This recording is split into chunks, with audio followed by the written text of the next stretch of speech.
Hello बच्चों जैसे आप देख रहे हो स्क्रीन पर कि एनडीए के क्वेश्चन 2020 का है। ये एनडीए का क्वेश्चन है 2020 का है और ये चैप्टर है मैट्रिक्स और डिटर्मिनेंट। ठीक है, तो आज हम लोग 2020 के एनडीए के प्रीवियस ईयर क्वेश्चन का डिस्कशन करेंगे। तो चलिए स्टार्ट कर लेते हैं। तो बच्चों देखिए क्वेश्चन बोल रहा है कि आपका क्वेश्चन बोल रहा है कि एक मैट्रिक्स दिया हुआ है ए और यहाँ पर ये क्या है, आयोटा है। आयोटा का वैल्यू दी हुई है √-1 और बताना है कि इसमें कौन सा करेक्ट होगा। मतलब ये मैट्रिक्स बताना है कि यह हर्मिटियन है या स्क्यू हर्मिटियन है या ये हर्मिटियन है या ये स्क्यू हर्मिटियन है, तो ये बताना है। ठीक है, अब थोड़ा सा हम आपको बताते हैं कि थोड़ा कॉन्सेप्ट देते हैं कि हर्मिटियन मैट्रिक्स क्या होता है और स्क्यू हर्मिटियन मैट्रिक्स क्या होता है। तो यहाँ पर हम बता देते हैं। तो यहाँ पर फॉर हर्मिटियन मैट्रिक्स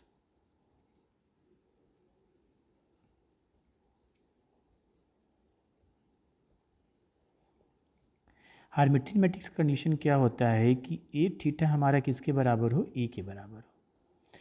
अब ये देखो ए थीटा हमारा ए के बराबर हो। अब ए थीटा होता क्या है, अब ये भी बता दे रहे हैं ए थीटा क्या होता है। अब जैसे ये तुम्हारा ए थीटा जो होता है इसको बोलते हैं ट्रांसपोज कंजुगेट मैट्रिक्स। मतलब कि क्या होता है, इस मैट्रिक्स का कंजुगेट करते हैं और फिर इसका ट्रांसपोज करते हैं, या पहले आप ट्रांसपोज कर दो और फिर उसका कंजुगेट करो। मतलब इस मैट्रिक्स को क्या बोलते हैं, तो इसको बोलते हैं ट्रांसपोज कंजुगेट मैट्रिक्स ए।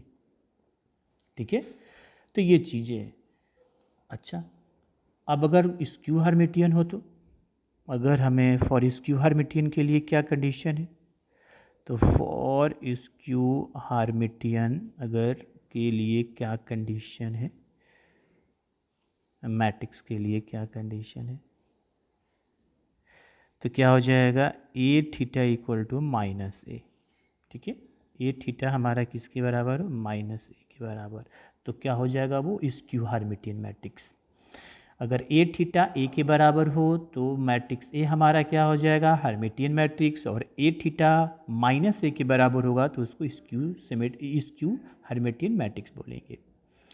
अच्छा, ए थीटा क्या होता है, ट्रांसपोज कंजुगेट मैट्रिक्स होता है। ठीक है, या कंजुगेट ट्रांसपोज मैट्रिक्स। मतलब क्या करेंगे, मैट्रिक्स ए का पहले ट्रांसपोज करते हैं और फिर कंजुगेट निकाल दें, या पहले कंजुगेट करें फिर ट्रांसपोज करें। क्लियर है, अब चेक करेंगे हमें क्या करना है। क्वेश्चन में ए मैट्रिक्स का पता करना है और फिर इस मैट्रिक्स का पता करना है। तो पहले ए मैट्रिक्स का हम पता कर लेते हैं। ठीक है, तो चलिए ए मैट्रिक्स के लिए हमें पता करना है, तो पहले हम क्या निकाल लेंगे, ए हमें निकालना पड़ेगा। अब यहाँ से ये सॉल्यूशन कर लेते हैं। तो पहले हमारा मैट्रिक्स ए तो दिया हुआ है, तो हम क्या करते हैं, चलिए यहाँ पर लिख लेते हैं एक बार ये मैट्रिक्स को। ये 1 माइनस आयोटा है माइनस आयोटा है और 1 माइनस आयोटा है। चलिए इसका हम क्या करते हैं, पहले कंजुगेट निकालते हैं। ये बार मतलब कंजुगेट। तो कंजुगेट में क्या करते हैं, कॉम्प्लेक्स नंबर का जो इमेजनरी पार्ट है उसका साइन चेंज हो जाता है। तो ये 1 प्लस आयोटा, ये माइनस आयोटा, ये प्लस आयोटा और ये 1 प्लस आयोटा। और फिर क्या करेंगे, और फिर इसका हम क्या करेंगे, ट्रांसपोज निकालेंगे। तो अब इसका हम ट्रांसपोज निकालते हैं तो कितना हो जाएगा, ये हो जाएगा 1 प्लस आयोटा माइनस आयोटा, ये आयोटा और 1 प्लस आयोटा। यही तो तुम्हारा क्या हो गया, ए थीटा। तो क्या ये ए के बराबर है, तो नहीं। ये मैट्रिक्स के बराबर है, नहीं। क्या ये -a के बराबर आएगा, माइनस कॉमन भी लेंगे तो नहीं आएगा। इसका मतलब कि ये हमारा ना ही मैट्रिक्स ए के बराबर है और ना ही माइनस मैट्रिक्स ए के बराबर है। ओके, तो इसका मतलब क्या हुआ कि ये दो ऑप्शन नहीं होगा, ऑप्शन ए नहीं होगा, ऑप्शन बी नहीं होगा। अब ये सी और डी में होगा। अब हमें पता करना ये पूरा, ये देखो ये दो मैट्रिक्स पता करना है कि ये हर्मिटियन है कि नहीं। ठीक है ना, तो इस पूरे को हम बी मान लेते हैं, कोई एक मैट्रिक्स मान लेते हैं। तो हम क्या कर लेते हैं, ऐसे लेट कर लेते हैं कि b बराबर हमारा क्या हो गया, ये हो गया। अब इसको पता करना मतलब इसको पता करना। अब चलिए हम ये निकाल चुके हैं। ये आपका क्या है 1 प्लस आयोटा, ये आयोटा माइनस आयोटा और 1 प्लस आयोटा है। और आपका मैट्रिक्स ए है 1 minus iota, iota minus iota और 1 माइनस आयोटा है। तो इसको हम सॉल्व किए तो हमारा कितना आया देखो, ये हो जाएगा 2, ये हो जाएगा 2 आयोटा, ये हो जाएगा -2 आयोटा और ये हो जाएगा फिर 2, ये आ गया। अब हमें बी मैट्रिक्स मतलब ये पूरा मैट्रिक्स किसके बराबर हो गया बी। अब ये बी मैट्रिक्स पता करना है कि ये हार्मिटियन इस क्यू हार्मिटियन है। तो क्या करेंगे, फिर इसका हम ट्रांसपोज निकालेंगे और ट्रांसपोज का फिर कंजुगेट निकालेंगे, फिर इसका ट्रांसपोज कर देंगे। तो कंजुगेट निकाल लेते हैं तो 2, तो ये हो जाएगा -2 आयोटा, ये हो जाएगा प्लस और ये हो जाएगा। अब इसको क्या करते हैं, अब इसका हम ट्रांसपोज निकाल लेते हैं। तो कितना आया जी, तो हो जाएगा 2 -2 आयोटा, 2 आयोटा और ये 2। अब ये किसके बराबर है, ये हमारा बी थीटा के बराबर है। और ये देखो ये किसके बराबर आ गया बी, मतलब कि ये हमारा देयरफॉर बी हमारा मैट्रिक्स बी जो हुआ, मैट्रिक्स बी इज क्या सा हुआ, हार्मिटियन मैट्रिक्स। अब बात ये है कि ये मैट्रिक्स बी जो है, ये आपका मैट्रिक्स बी क्या है, ये हमारा जो मैट्रिक्स बी है, ये मैट्रिक्स बी कुछ नहीं है, कौन सा मैट्रिक्स है, तो ए कंजुगेट का ट्रांसपोज प्लस ए है। इसका मतलब ये मैट्रिक्स क्या है जी, हार्मिटियन मैट्रिक्स हो गया। तो इसका आंसर क्या होगा, देखिए तो इसका आंसर होगा सी। ओके, इसका आंसर सी हो गया। चलिए नेक्स्ट क्वेश्चन करते हैं। ये देखिए आपका नेक्स्ट क्वेश्चन, ये भी 2020 का क्वेश्चन है। अब इसमें बोल रहा है क्या कि आपको हमें के का कितना वैल्यू होगा, for how many value of a K का कितना वैल्यू होगा जब ये मैट्रिक्स कैसा हो, सिंगुलर हो। तो कोई भी मैट्रिक्स सिंगुलर होता है, इसका मतलब उसका डिटर्मिनेंट क्या होगा, 0 होगा। तो क्वेश्चन में हमें दे दिया है कि ये मैट्रिक्स क्या है, सिंगुलर है, मतलब इसका डिटर्मिनेंट क्या होगा, 0 होगा। तो हम ले लेते हैं 0 के ये 4 -0 -5 के -1, मतलब ये डिटर्मिनेंट किसके बराबर होगा, 0। क्यों, क्योंकि ये क्वेश्चन में दिया है कि ये कैसा है जी, सिंगुलर मैट्रिक्स है। ओके, अब इसको सॉल्व कर लेते हैं।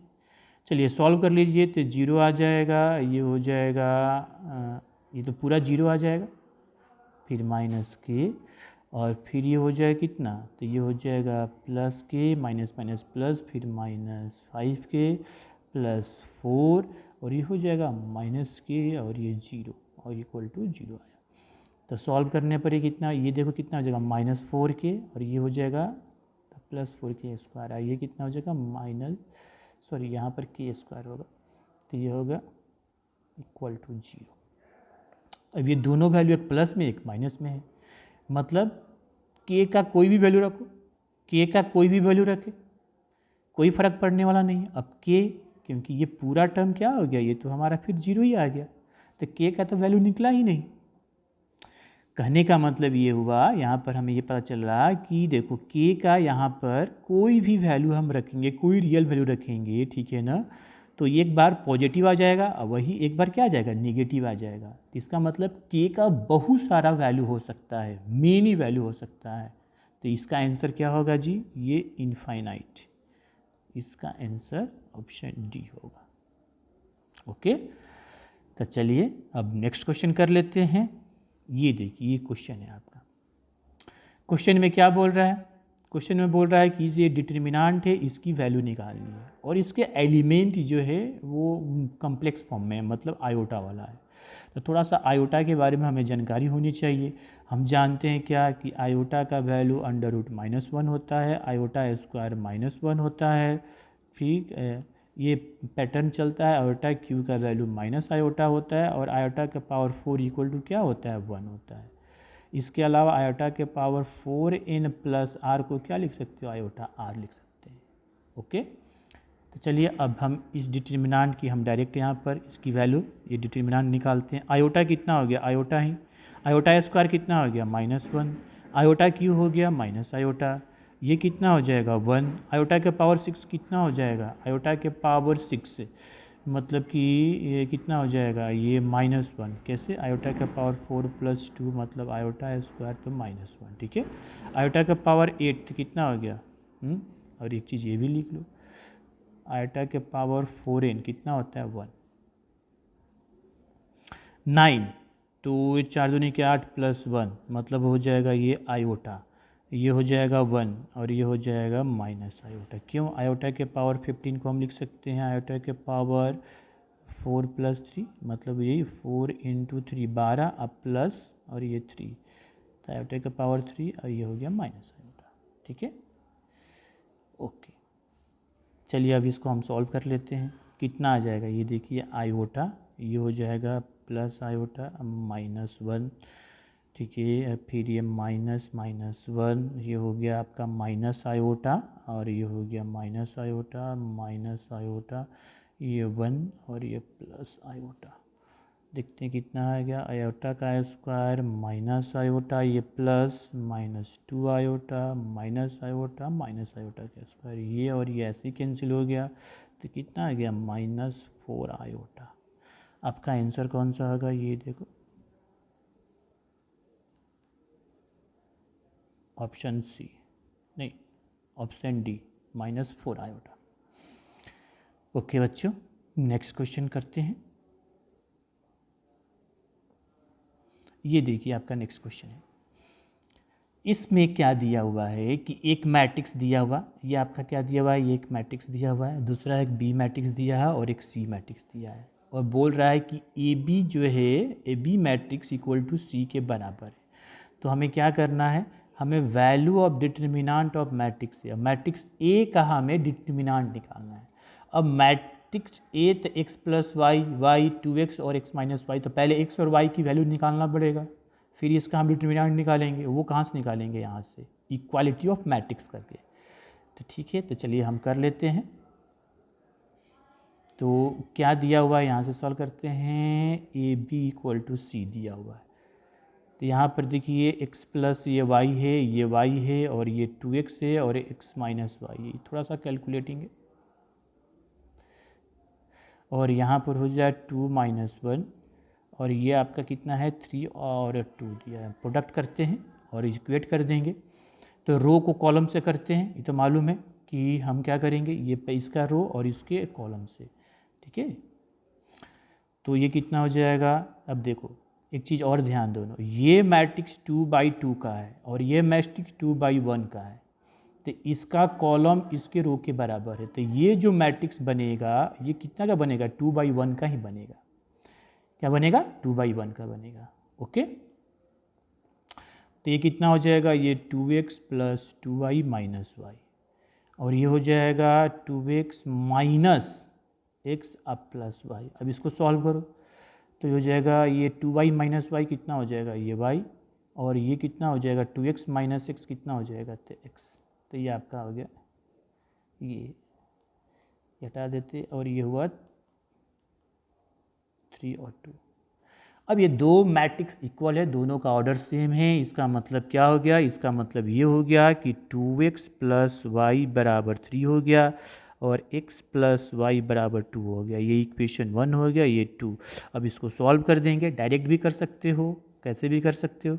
अब इसको सॉल्व करोगे, देखो एक बार माइनस करो, ये 1 एक बार माइनस करेंगे तो ये माइनस माइनस माइनस ये कट जाएगा, तो x बराबर कितना आ गया 1। सॉरी 1 मिनट, थोड़ी गलती हो रही है, गलती थोड़ा इक्वेशन में हो रहा है, 1 मिनट, थोड़ा सा हमने गलती की है। 2 से मल्टीप्लाई करोगे यहाँ पर तो ये 4x हो जाएगा और ये -x अब +y, तो ये 3x आ जाएगा, सॉरी ये आपका 3x हो जाएगा और ये +y हो जाएगा, ये आएगा। चलिए, तो आपका इक्वलिटी कितना आ जाएगा, तो 2x + y = 3 और 3x + y = 2। अब ये इक्वेशन 1 ये 2, अब हम ऐसे सॉल्व को डायरेक्ट सॉल्व कर सकते हैं, लेकिन आपको ये समझा देते हैं। तो ये हो गया 2x प्लस वाई बराबर 3x प्लस वाई बराबर 2, ये माइनस माइनस माइनस ये कट गया, ये आपका माइनस ये +1, तो हमारा x बराबर कितना आ गया -1। ठीक है, अब x बराबर हमारा आ गया -1, तो हम अब y निकाल लेते हैं यहाँ से वहाँ। तो हमारा अब ये फ्रॉम इक्वेशन 1 से या किसी से भी 2x प्लस वाई बराबर 3, तो y बराबर 3 माइनस 2x कितना हो जाएगा 3, और ये हो जाएगा माइनस माइनस प्लस 2, ये हो गया 5। अब मैट्रिक्स ए हमारा कितना हो गया जी, तो ये दिया हुआ है कितना, देखो x प्लस वाई आपका, देखो ये x प्लस वाई है, ये y दिया हुआ है, और ये यहाँ पर आपका 2x है और x माइनस वाई है। ठीक है, तो फिर से देख लेते हैं। अब आपको क्या आया, x बराबर -1, तो ये -1 अब +5, ये हो जाएगा कितना 5, ये कितना हो जाएगा -2, ये -1 -5, ये कितना हो जाएगा, तो ये आपका हो गया 4, और ये 5 -2 और ये हो गया -6। अब इसका हमें क्या निकालना है, डिटर्मिनांट। तो अगर आपका इसका डिटर्मिनांट निकालना है तो 4 -2 5 -6 -24 और -10, तो कितना हो गया -24 + 10 हो गया -14, तो इसका आंसर आएगा -14, ऑप्शन नंबर आपका हो गया बी। ओके, आगे नेक्स्ट क्वेश्चन। अब ये देखो नेक्स्ट क्वेश्चन, आपका एक मैट्रिक्स दिया है ए और दूसरा मैट्रिक्स बी दिया है, और हमें बताना है ए बी इक्वल टू। बहुत सिंपल क्वेश्चन है लेकिन इसमें कन्फ्यूजिंग है।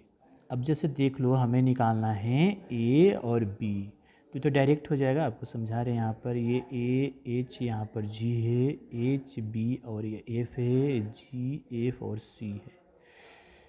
इसका ऑर्डर कितना है 3/3। बी आपका क्या है जी, बी आपका है मैट्रिक्स जो है, बी आपका मैट्रिक्स है ये एक्स वाई और जेड। इसका ऑर्डर कितना है, तो 3×1। तो पहला आप देख लीजिए, एक चीज़ समझिए, यहाँ पर पहले वाला का कॉलम दूसरे वाला का रो के बराबर है। ठीक है ना, तो जो हमारा बनेगा मल्टीप्लाई करने पर जो मैट्रिक्स आएगा वो किस ऑर्डर का आएगा, तो आएगा 3×1, जिसमें 3 रो होगा, 1 कॉलम होगा, मतलब कॉलम मैट्रिक्स होगा।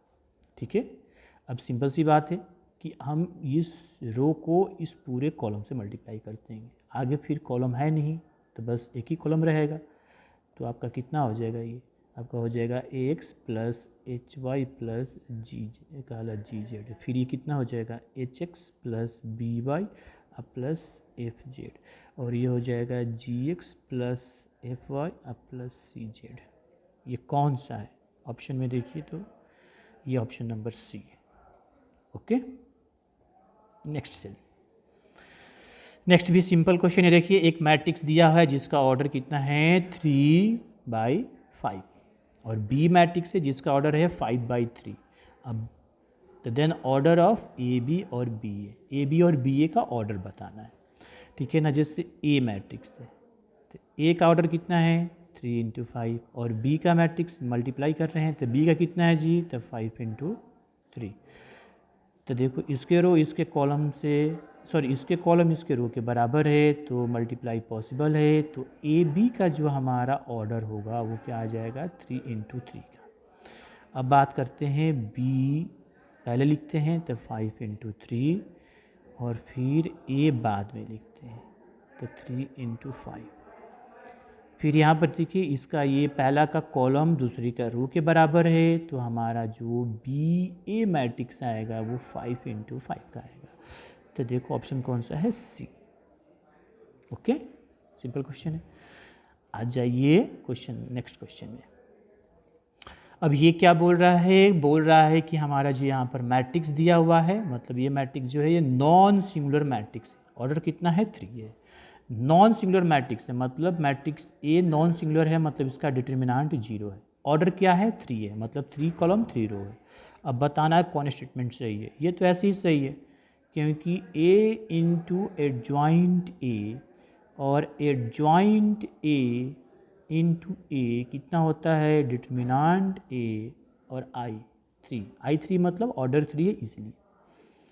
ओके, एडजॉइंट और इन्वर्स की जितनी भी प्रॉपर्टीज होता है वो आपको पूरी प्रॉपर्टीज याद रखा जाता है, क्योंकि उससे रिलेटेड क्वेश्चन बहुत आते हैं। अब बताना है कि ये इक्वल होगा कि नहीं होगा। अच्छा, अब जैसे देखो ये हमारा बराबर नहीं है, क्यों? क्योंकि जैसे आप ए इन्वर्स बराबर क्या होता है, अगर ए इन्वर्स लिखेंगे तो होता है एडजॉइंट ए अपॉन डिटर्मिनांट ए। तो अगर हम एडजॉइंट मैट्रिक्स ए निकालेंगे तो क्या हो जाएगा, ए इन्वर्स। अगर इसका हम डिटर्मिनांट निकालें, अगर हम इसका डिटर्मिनांट निकालें तो ये तो बराबर होगा ही नहीं। ये तो आपका कोई ये स्केलर वैल्यू होगी, ये आपका, अगर हम इसका डिटर्मिनांट तो ए इन्वर्स ये हो गया। अब इसका ऑर्डर, तो अगर हम ये तो ऑर्डर हो, ये तो इसका एक कांस्टेंट वैल्यू होता है, ऑर्डर अगर हम n ला दिए और ये आपका ए इन्वर्स ये, तो ये तो आता ही नहीं, आएगा ही नहीं। इसका मतलब ये हमारा गलत है। तो इसमें क्या है, केवल 1 सही है। क्या हुआ आपका, 1 हमारा क्या है जी, सही है। ओके, चलिए नेक्स्ट क्वेश्चन करते हैं।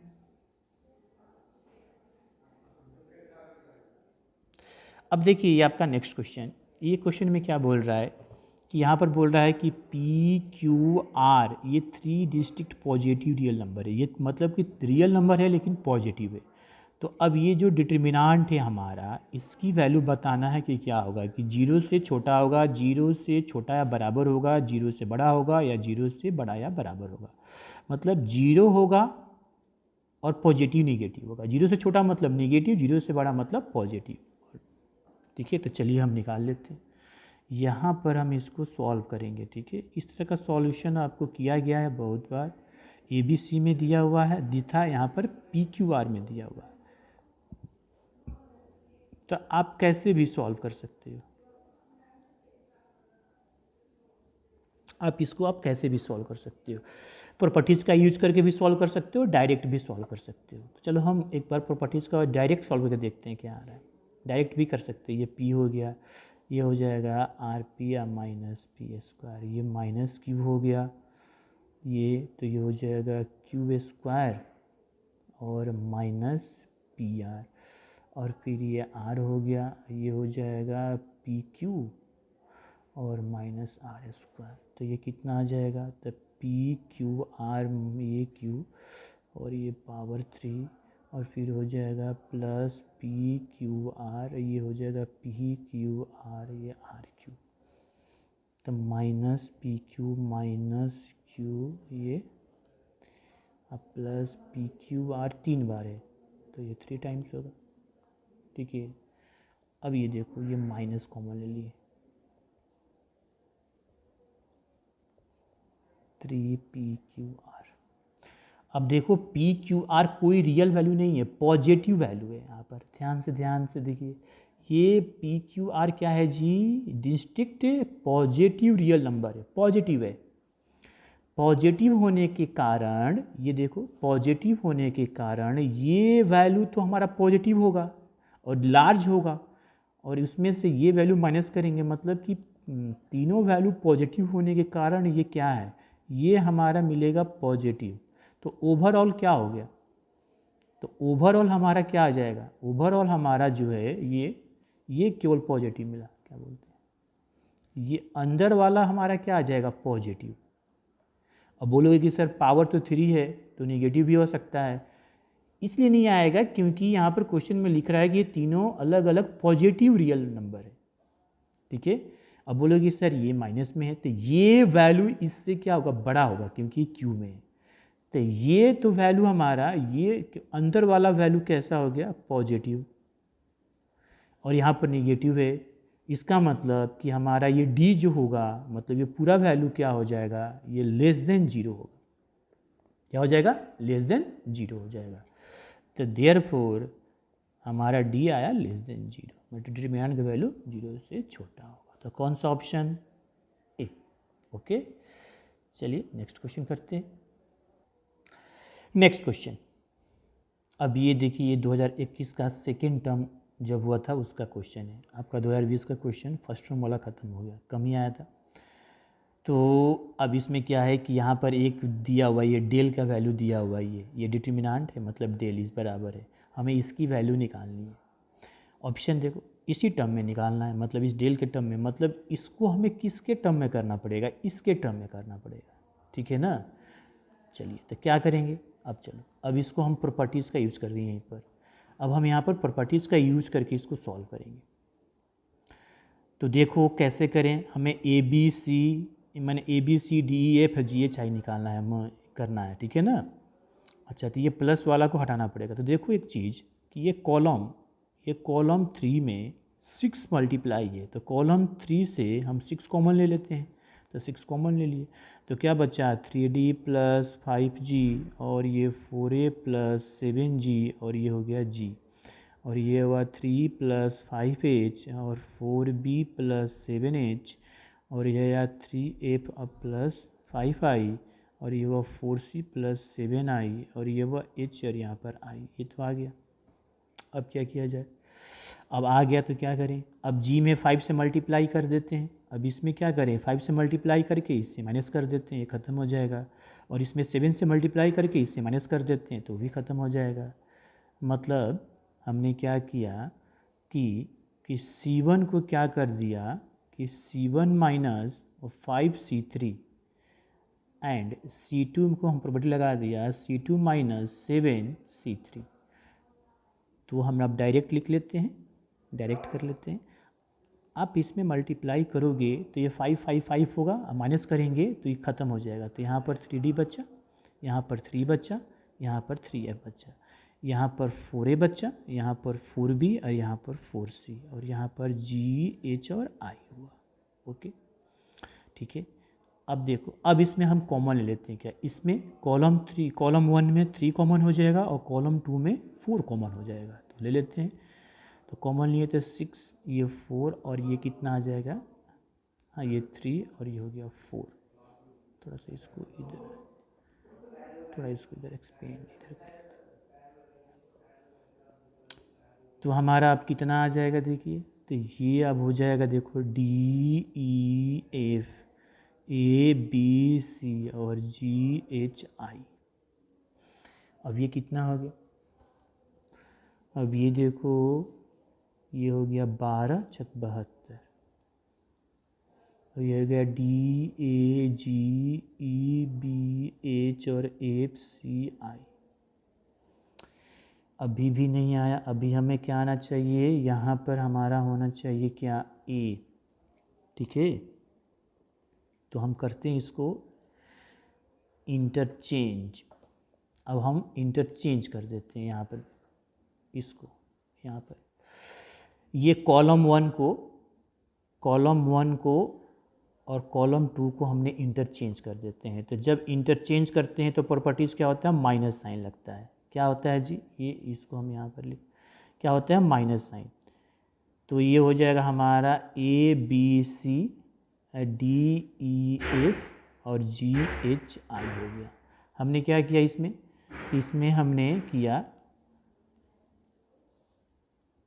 इसमें हमने क्या किया, इंटरचेंज किया, ऐसे किया। कॉलम 1 को कॉलम 2 कर दिया, कॉलम 2 को कॉलम 1। तो दो रो या कोई दो कॉलम को हम इंटरचेंज करते हैं तो साइन माइनस नेगेटिव होता है। ये हो गया। अभी भी आया नहीं आया। अंतर क्या है कि अगर इसको ट्रांसपोज कर देंगे तो ये आ जाएगा। तो डिटर्मिनेंट में क्या होता है कि हम ट्रांसपोज कर सकते हैं, ट्रांसपोज करते हैं तो कोई वैल्यू में अंतर नहीं होता है।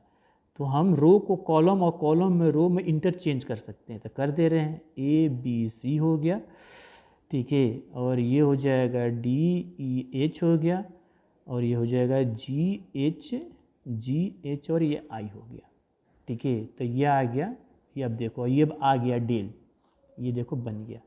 तो -22 डेल। पूरे रो को कॉलम में और कॉलम को रो में चेंज करने पर डिटर्मिनेंट की वैल्यू चेंज नहीं होती है। मतलब कि कोई एक मैट्रिक्स है, उसका डिटर्मिनेंट और उसका ट्रांसपोज का डिटर्मिनेंट क्या होता है, बराबर होता है। यहाँ पर वही प्रॉपर्टीज यूज़ की। तो ये आपका आ गया -72 डेल। तो इसका आंसर कौन सा होगा? डी। ओके, नेक्स्ट क्वेश्चन करते हैं।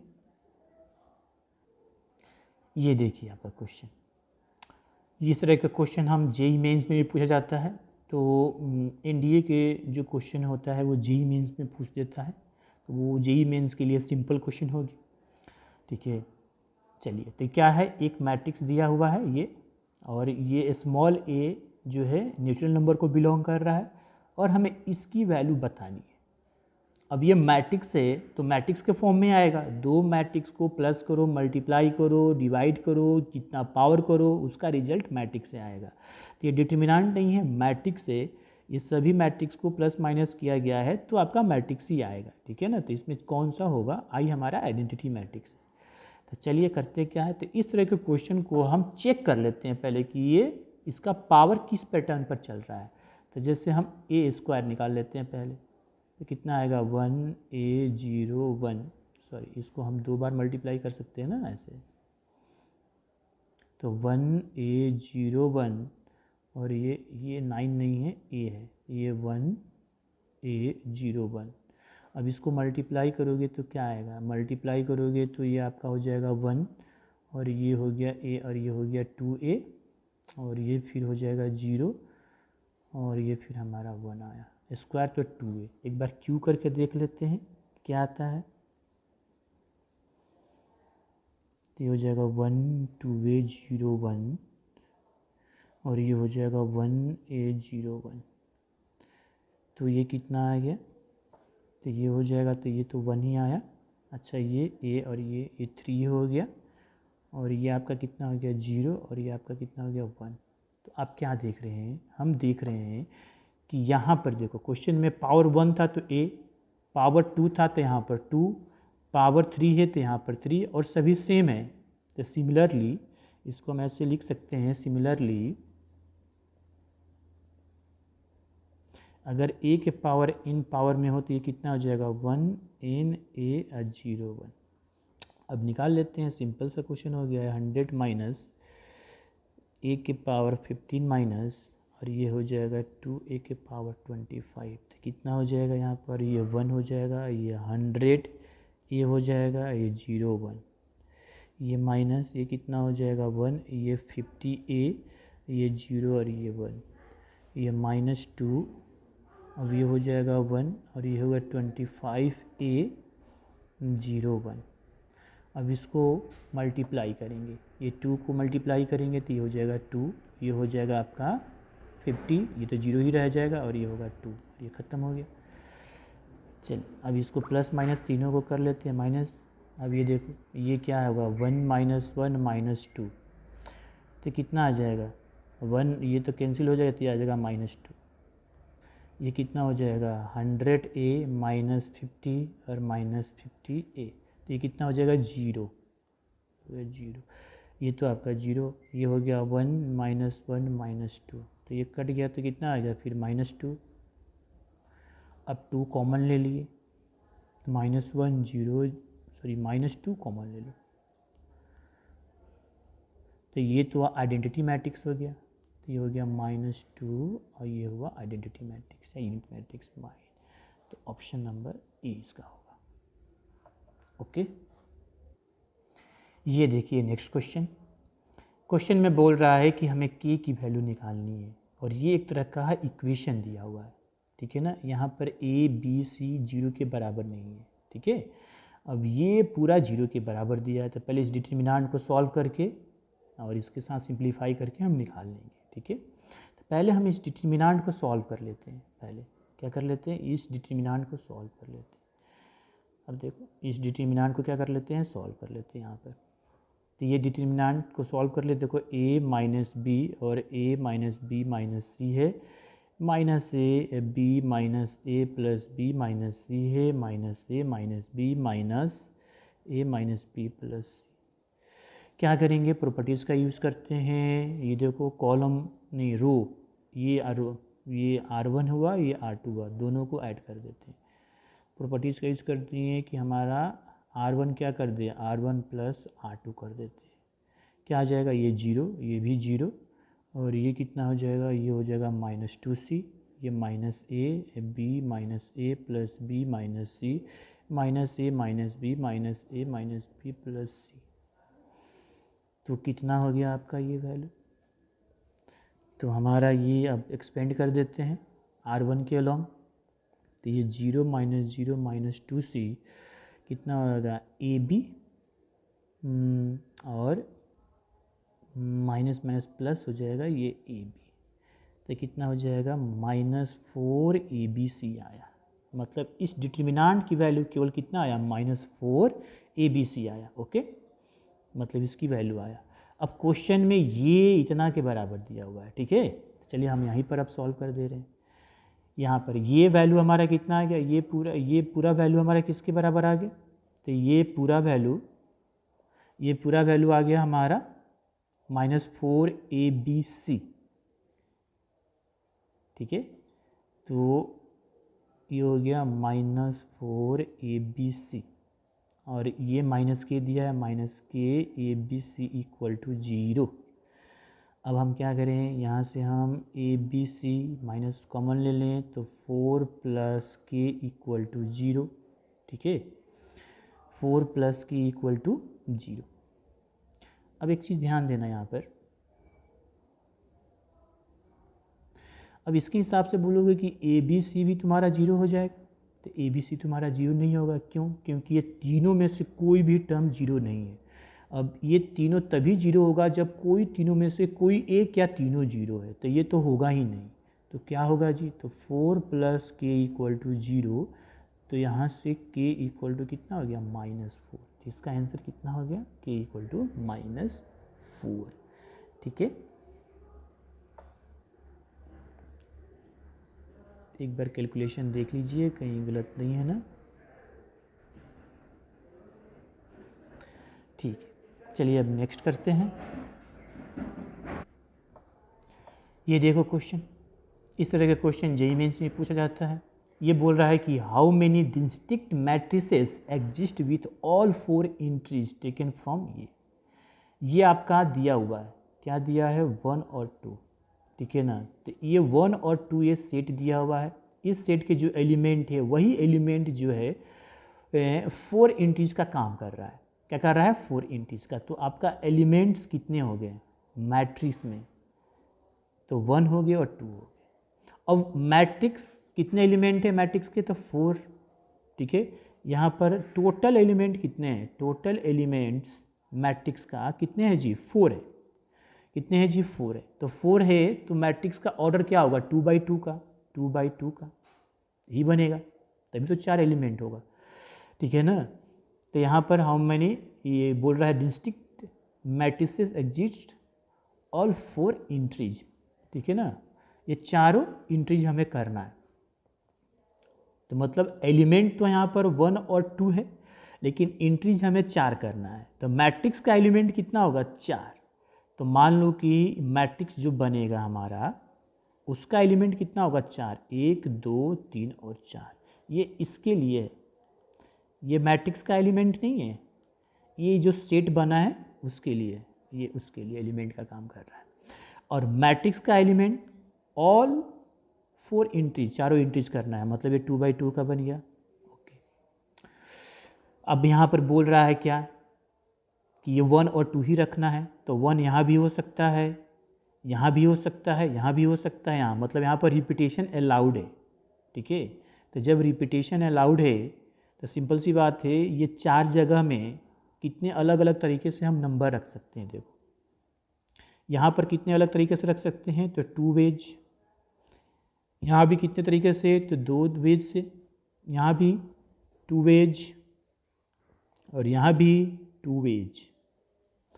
तो इसका मतलब टोटल मैट्रिक्स कितना बन गया, टोटल मैट्रिसेस कितना बन गया, तो 2 × 2 × 2 × 2, तो 2 के पावर 4 कितना हो गया, ये हो गया 16।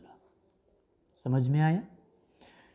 अगर इसमें एलिमेंट रिपीट नहीं होते तो फिर हम अलग तरीके से करते हैं। ये इस जगह पर 1 2 भी रख सकते हैं, इस जगह पर भी 1 और 2 रख सकते हैं, इस जगह पर भी 1 भी रख सकते हैं और 2 रख सकते हैं, इस जगह पर भी 1 भी रख सकते हैं और 2 भी रख सकते हैं। तो टोटल मैट्रिक्स कितने बने? 2 के पावर 4 मतलब 60। ओके।